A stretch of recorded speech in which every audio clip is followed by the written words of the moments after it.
It's your boy Luke here for our DFS fades and sleepers for this week's WGC Dell Match play. In this video, we'll be covering the top 3 plays that I think are being a little bit overlooked, my fades, and of course, the 3 diamonds in the rough that are being underrated by the field, my sleeper picks, that will help you get a ton of leverage in these large field tournaments and hopefully take something down this week. Of course, the goal here is to try and avoid some of those chalky plays that I could see end up busting. And last year, a ton of them ended up busting at the match play. In fact, only one number 1 seed out of the 16 groups ended up making it out of the group stage, that being Jon Rahm. So expect a lot of carnage this year and for many years to come here at the match play. With that being said, let's go ahead and hop right into the picks here for this week.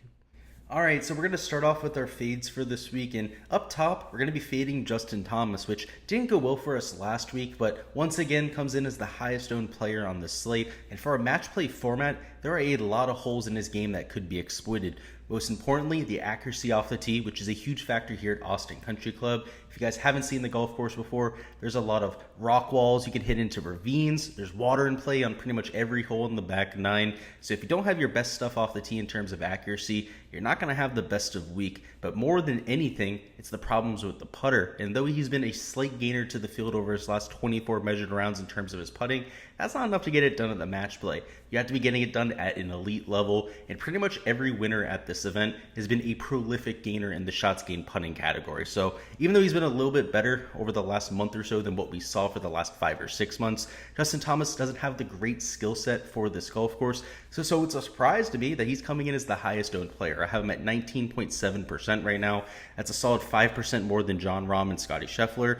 I think they should be closer in ownership. Of course, JT's coming in with great form. I do think that he should be one of the higher owned plays on the slate, but not the highest on the slate, period. He's a little bit higher owned than somebody like Xander Schauffele, who's also maybe not coming in with the greatest of form, but Xander Schauffele's group is extremely weak. If we take a look at the guys JT will be competing with, you do have a few names to look out for. I mean, Kevin Kisner, the match play hero, the guy who comes out here every year, seemingly gets out of his group. You have Barker Leishman, who's a very solid competitor, and also Luke List. And Luke List might be the Walmart version of JT, but whichever one of them ends up getting the hotter putter that day, that's who's going to end up getting out of that group. So I think there's a few guys that can compete with his game. 2 much better putters than him in his group in Kisner and Mark Leishman.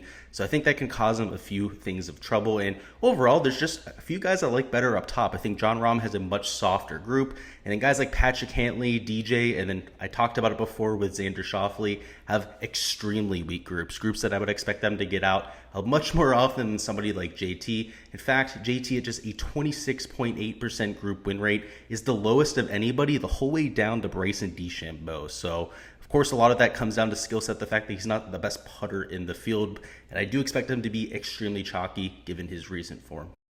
Alright, the next fade we're going to be going with is in the mid-tier. It's a high 7K option, going to be Russell Henley here at $7,900. It's nothing against his skill set. You can see he's actually one of the best plays when it comes to the numbers this week. But much like I said earlier in the week, yesterday in fact, you're not going to be looking at the numbers this week as much as we normally would be. It's a week where you really got to be looking at skill set, match play record, more the intangibles than the recent form metrics. And as a result of the recent form metrics, Russell Henley's getting a lot of steam. And most weeks, I would say deservingly so, but maybe not so much this week. Of course, he's been really solid on approach over his last 24 measured rounds. Going to give you an exact number on it is he's gaining over a stroke per round. That's really why everybody wants to play Russell Henley, but losing off the tee, the putter's been about average for what Russell Henley will do.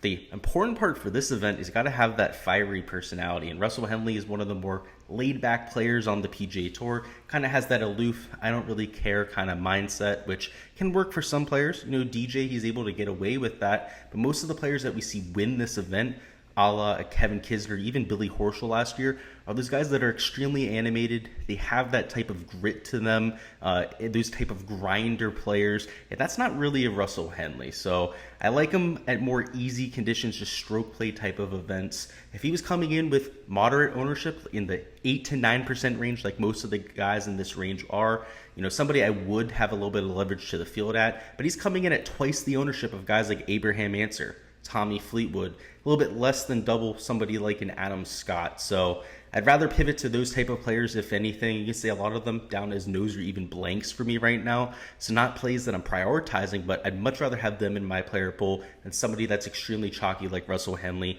who also doesn't have the best match play record. He's 2-4 for his career. Also something I meant to highlight there with Justin Thomas. I know I talked about it earlier in the week. He has an 8-10-1 record. People talk about him like he's some match play phenom. He always goes out there and is finishing undefeated or something like that. He has a losing record for his career. So the last time I checked, 8-10-1 is not a solid record. And much like that, you have somebody 2-4-0 in Russell Henley, which also isn't a very solid record. I know he doesn't have that many starts to his name, so that's not the main reason that we're not playing them. Again, a little bit more of the intangibles there. And lastly, the last fade is going to be Webb Simpson at $7,400, and he's inexplicably by far the highest owned play down low at 15.8%. I get it. He looked pretty solid with the ball striking last week. You started to see him gaining with the approach play. The off the tee play was a little bit closer to a neutral than it has been over the last 24 measured rounds. If we take a look at exactly how he's been playing, you can see losing off the tee, like I said. The approach play has been a slight positive and getting most of his strokes gained around the green, believe it or not, which for match play, it's nice, right? It's nice to be able to save pars every once in a while, but to actually win a match, you have to put up that birdie production. And that's something that Webb Simpson hasn't necessarily been able to do very much of since returning to the tour. He's been a little bit shaky from start to start. And overall in match play, even if he was firing on all cylinders, I'm not sure if I'd be playing Webb at this price anyways. He's 2-8-2 for his career when it comes to match play. So much like a Russell Henley, a more laid-back player, much more agreeable, right? People love playing with Webb Simpson because he's such a great guy. But when it comes to match play, you're looking for those fiery, perhaps maybe not such great of guys to go out there and win. I mean, think of Patrick Reed. He's had a lot of success in this format. Billy Horschel, Kevin Kisner.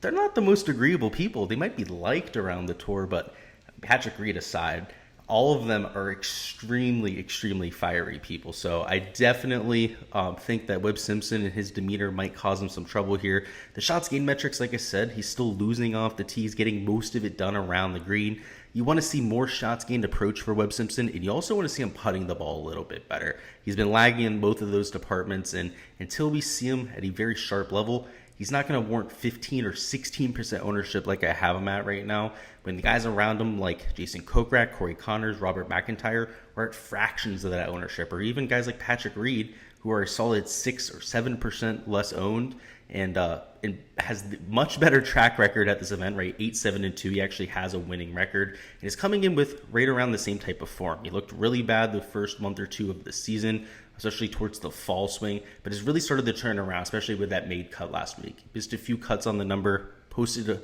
a few really solid round ones over the start of 2022 here. Kind of threw a few of them away there on Friday, ended up missing a few cuts. Was a victim of the draw over there at the Players' Championship. But again, I'd much rather pivot to somebody like Reed, who's coming in much lower owned, than somebody like Webb Simpson, who's still dealing with a little bit of injury concerns there with the back. Now let's go up and talk about some of our sleeper picks. And the sleeper pick that we're going to touch on first is going to be Will Zalatoris at $8,600. In his first start here last year, he went 1-2, so not very impressive. He was in a pretty difficult group last year, so I do give him a little bit of leeway there. But in general, he does have that little bit of a edge to him, that moxie that we're looking for in a player. When he makes big putts, when he senses the moment, you can see him react to it. And I don't really know what it is about this event, but over the years, that matters. Playing people that are extremely invested into their shots seems to pay off at this event. It's just, you see it time and time again. Ian Poulter comes into mind again, Kevin Kisner, Billy Horschel. All of these guys have that same type of trait. Will Zalatoris, on top of that, is an extremely accurate driver of the golf ball, especially when he's firing in all cylinders. One of the best approach players in the world when he has his best stuff. The only real question mark is the putter, and it's a real question mark. That's why he's only 8.2% projected owned right now for this slate, and I get it. But at the same time, he has that top-end upside, and we've seen Will Zalatoris get that hot putter from time to time, and perhaps when he has those down rounds this weekend with the putter, which I'm sure are going to come, he walks into somebody that's also not having their best stuff. That happened last year. I mean, Billy Horschel, didn't look all that sharp throughout the tournament and ended up winning. So I've actually seen shots gained numbers out there for Billy Horschel. I show him as like number 14 or 15 in the field for that week, yet he still ended up winning. So maybe Will Zalatoris gets away with that putting performance. And just overall, I do think that he has that top end upside in him. A relatively easy bracket to get through. And also, again, coming in at relatively low owned. Next, let's talk about Alex Noren at $7,800. His match play record is immaculate, 12-3-0. Just the guy cannot be beaten over here at Austin Country Club. It makes sense from the course fit perspective. It's, of course, you have to be accurate off the tee, something that Alex Noren tends to do very well. Also, you have to rely on that short game and that approach play. All the facets of the game that Alex Noren does well. The only thing that he really gets a huge knock for is the distance off the tee, and he can be inaccurate from time to time, but at Austin Country Club has been pretty solid in both of those departments. He's somebody who's playing in a relatively strong group. You can see he's playing alongside Corey Connors. Also, a few guys up top like Louis Oosthuizen and Paul Casey. So they're all relatively competitive players. But all four of them could get out of this group. And Alex Noren, definitely somebody I'll be taking a few looks at. He's one of the lowest owned players in that group, one of the lower owned players in this range at just 8.4%. He's half the ownership of somebody like Russell Henley, so he's a great pivot for just $100 less right there. He's also just a little bit higher owned than somebody like Tony Finau, who's coming in with no semblance of form. Just look at Alex Noren's record right here. 12th place at the Valspar, 26th at the Players, 5th place at the Honda. A few other made cuts during the fall swing as well. A few other top 10s, top 5s. The guy's on absolute fire. He has elite course history here. Why is this guy not like 25% owned? Just doesn't make any sense to me. That's why he's a no-brainer sleeper pick for me this week here at 8.4%. And now lastly, the last sleeper pick I'm looking at is a first-timer here at the event, Harold Varner III. And I really think that his game is picture perfect for match play. First and foremost, he's got that entertainment factor to him. We know he's got that moxie. You can just tell from watching Harold Varner III, he's got that swag factor to him, and that is definitely going to be at his advantage this week. He's definitely also going to have a lot of the fan support over there in Austin. But mainly with Harold Varner III, the main thing I'm looking at is his shot-making ability. He's much like a Jordan Spieth. He really doesn't get that kind of a knack because he hasn't done it in a massive event yet. But time and time again, Harold Varner III hits some of the most impressive shots you'll ever see. Shots that'll hook or even slice 40 or 50 yards. He'll get hook spin on the greens like somebody like a Phil Mickelson, and he does it to great effectiveness. So in match play, no matter where he's at, he's going to be in the hole in. For sure, he's an extremely inconsistent player, but he's also only $6,700. Somebody who is only being owned in 6.5% of lineups right now, so it's pretty trivial to get leverage on him to the field. Also pretty trivial to fit him into lineups. In fact, he's going to give you some leverage, some flexibility with the rest of your lineup to spend up. So